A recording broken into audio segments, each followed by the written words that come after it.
Iran में Hamas के मुखिया इस्माइल हानिया की मौत के बाद से ही आग बबूला हिजबुल्लाह ने इजराइल पर बड़ा हमला कर दिया है।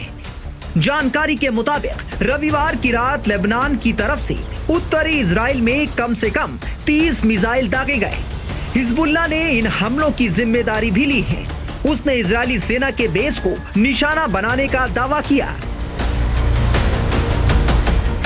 इजरायली मीडिया के मुताबिक इजरायली सेना ने कंफर्म किया है कि कई मिसाइल खाली जगहों पर गिरे और इन हमलों से कोई नुकसान नहीं हुआ है। आईडीएफ का कहना है कि जहां से रॉकेट फायर किए गए हैं वहां इधर से भी हमले किए जाएंगे। बता दें कि मध्य एशिया में इन दिनों तनाव चरम पर है। ईरान ने भी इजराइल पर हमला करने की धमकी दी है।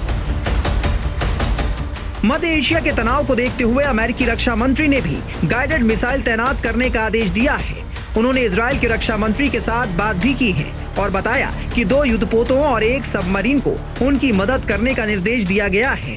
पेंटागन की तरफ से कहा गया है कि अब्राहम लिंकन स्ट्राइक ग्रुप को भी तैनाती का आदेश दिया गया है। इजरायली रक्षा मंत्री ने अमेरिका को बताया कि ईरान की धमकी के बाद इजराइल भी युद्ध की तैयारी कर रहा है। लेबनान के हिजबुल्लाह ने पिछले 2 दिनों में इजरायली सेना को कई बार निशाना बनाने की कोशिश की है। हिजबुल्लाह के बयानों के मुताबिक लेबनान इजराइल सीमा पर कई दृश्य नियंत्रण प्रणालियों को नष्ट कर दिया गया और 4 इजरायली सेना के ठिकानों पर मिसाइल हमले किए गए। एक टारगेटेड मिसाइल ने इजरायली सैन्य कर्मियों पर हमला किया। इसके अलावा शुक्रवार शाम को हिजबुल्लाह ने सफेद शहर के दक्षिण पश्चिम में स्थित एक उत्तरी सैन्य रसद अड्डे पर हमला करने के लिए ड्रोन का इस्तेमाल किया था। बताया जा रहा है कि बदले में इजरायली सेना ने 16 बस्तियों पर हमला किया।